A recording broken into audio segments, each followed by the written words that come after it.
Alright guys, today we're finally going to be testing out the Mini-Track skid steer. We wanted to do this for a long time, finally picked one up at auction. After taxes and fees, I got it for $3,450, and we're going to see how tough these things are, if they're actually useful. It's not useful to me in a professional setting, but it might be to you. So we're going to give it a good test, figure out how tough they are, and see if it's something that it's worth adding to your guys' fleet. And if not, I'm going to let you know so you don't have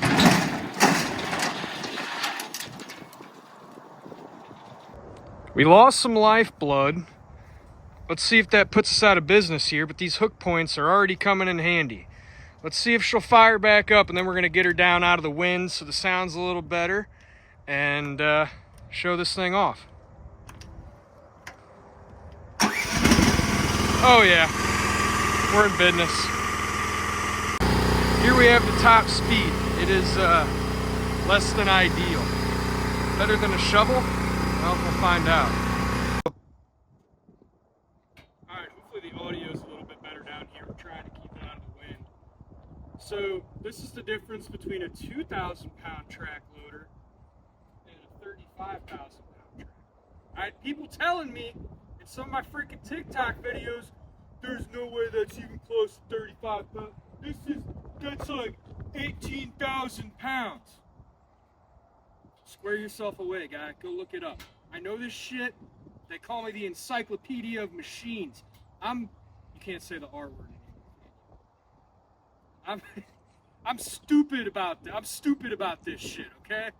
So, this might be good. It's good for cleaning out the bucket, right? It's like those little fishes that go inside the shark's mouth and clean up all the stuff from around its teeth. That's what this can do for this. Because I hate shovels. I hate them. Hate them with a passion. I own one and it's broken, and my favorite thing to do is to hand it to somebody else who I pay their paycheck. So. Bring it!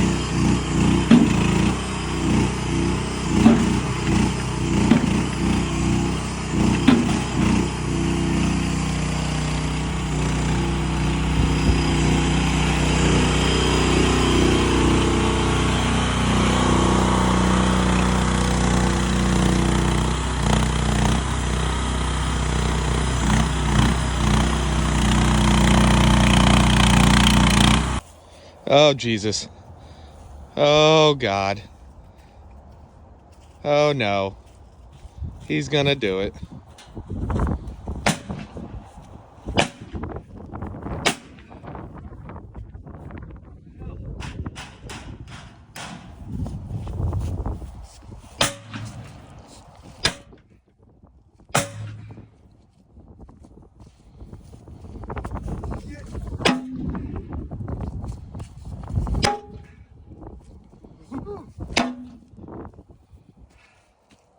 Alright, now to go over the technical technifications. 13.5 horsepower, copied after something. I think it took the hit better than the mini excavator did. The steel's not bad. They put the nipple type fittings that did dent the bucket and the track frame, but so let's go to the controls here. Alright, so back here, looks like you got 8 volts. This whole thing comes off. You can get in there. Battery, electric start, and then if your battery dies, you have the pull start right here. Fuel on, off. Choke is up here, which is nice. And it looks like the kids that designed this redid all the gauges and upgraded the buttons. So they must be listening to some product improvement. This platform locks up in place, comes back down. I wasn't able to dent it. Maybe a bullet will. So basically turn it on. Gauges are both digital and lit. That's pretty lit. Horn. That's annoying. LED light. And then this is your fan. So that's how you cool down your hydraulic temperature. I guess you're supposed to keep an eye on it. Like right now it's at 19 in the reservoir. So if it gets hot, see it's going down already. So manual fan. When it gets hot, you just turn the fan on. This is an H pattern control, which sucks. This is for your auxiliary hydraulics. So you go and you lock it in or whatever. So you can run it both directions. So if you had like a grapple attachment, this is how you would run it, or continuous flow. So if we go up front, it's the same attachment plate as you would have on a Dingo. Grease fittings everywhere. The couplers don't look terrible. So little one's your case drain, and then these two are your male and female connectors. So all this is pretty standard up here. Got your LED light right there. And then to open the hood, what's that? Lift up. You have this to prop it up right here. This is your hydraulic reservoir. That's what was leaking on the earlier test. And then this cooler, here's an awesome feature.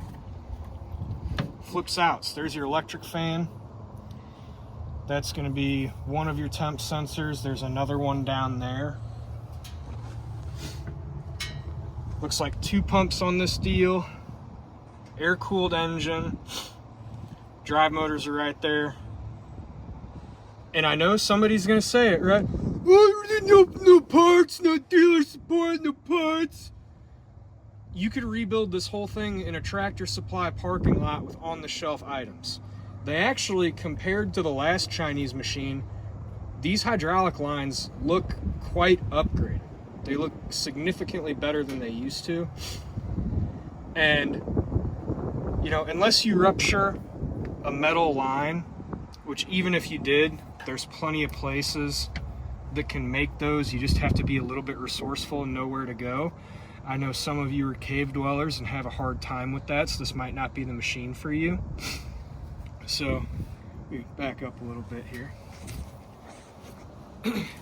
So, what I actually really like about this, it really makes me feel warm and fuzzy, is, you know, the kids that make this, they have a good job. You know, we need to be buying these things to keep those kids employed. I mean, I just think about my great-grandpa, who was a chimney sweep starting at 6 years old, and he grew up tough, and it made him a more successful person. Technical difficulties. Anyway, I think we should do a series, iPad kids versus the kids that make the iPad. And dude, I bet they would whoop your kids' ass. For sure. Your kid's sitting there on his iPad all. Can you imagine how tough the kids are to make iPads for 14 hours a day? That's motivation right there. Anyway, how many of you are from the Chicago area? Because this feature is something that you will definitely need. Next, we are going to do the Chicago test. Stray bullets. I know a lot of guys from Chicago, and if they're using stuff like this, there needs to be a certain sort of durability that comes along with flying lead in a lot of those neighborhoods. So let's get on to that. Chicago drill.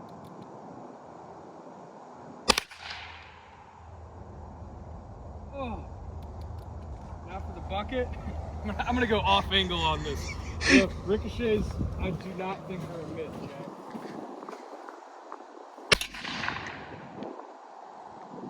Alright, then one in the tractor thing.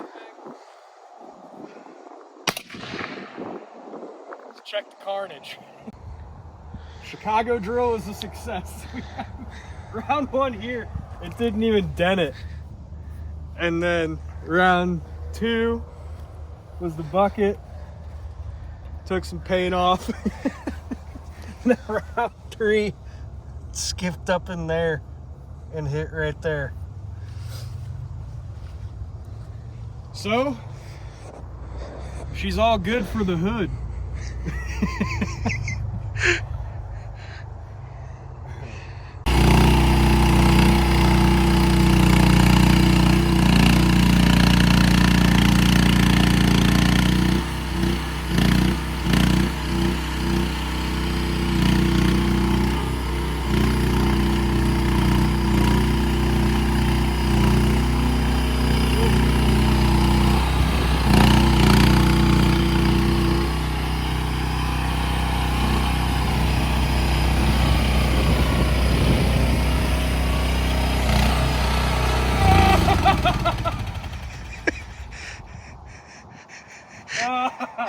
Oh shit. We found. I was just face down, ass up. That was embarrassing. Cut that part out. We're moving on.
I have a really hard time believing that it's actually a full 2,000 pounds. I mean, the body seems to be made pretty heavy. I bet that would stop, I think it would stop a 9mm all day long. Yeah. 9mm. I don't know about 5.56. Maybe. It might. It's like 1/8 of an inch thick. It wouldn't stop an AP round. No. But it's slow as hell. No denying that. It's super slow. It doesn't feel as heavy as it says it is, but I guess, any name brand is going to be heavier and it's going to have a lot more weight lower down. I'd like to weigh it. I'd like to get it on a scale. I don't think it's 2,000 pounds. I really don't. I think it's probably more like 1,600. And like without having yourself on the back, it's not hard. I think I could probably get this to come forward and tip over. But they say roughly 780 pounds rated operating capacity. Don't know if I believe that.